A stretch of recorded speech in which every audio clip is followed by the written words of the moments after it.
Hey everybody, as you can see, I have the TC-01 Formula E kit in front of me, and I just want to go over what my plans are for this kit. I'm going to follow the Tamiya Championship Series rule set, and that's because the TCS does come to my local racetrack, and if it comes back later on this year, I plan on entering this car for the races. So the rule sets are that we must use a no boost ESC, and specifically this Reedy Sonic 540 fixed timing motor, either in 17.5 or 21.5 turn motors. I've chosen the 17.5 for now. If the track end up specifying the 21.5, I'll just swap it out. And I also had these wheels and tires already, and I believe these are the wheels and tires that are on the box. So I'm going to be using those for the initial build. But during the TCS races, the track specifies that we use the Sweeps Evo tires.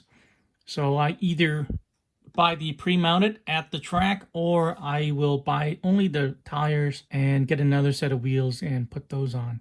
Now, as far as the servo is concerned, I haven't picked it up yet. And that's because I looked through the manual online, and it specifies a low-profile servo, which is not a problem, but it does have some really specific dimensions. So I want to make sure if I buy any servo that it's going to fit into this chassis. Now, if you have already built this kit and you have some suggestions for me, please leave it in the comment below. I'd really appreciate it. I'm going to start this build series next week. This week, I have a race coming up on Saturday, and I want to concentrate on that.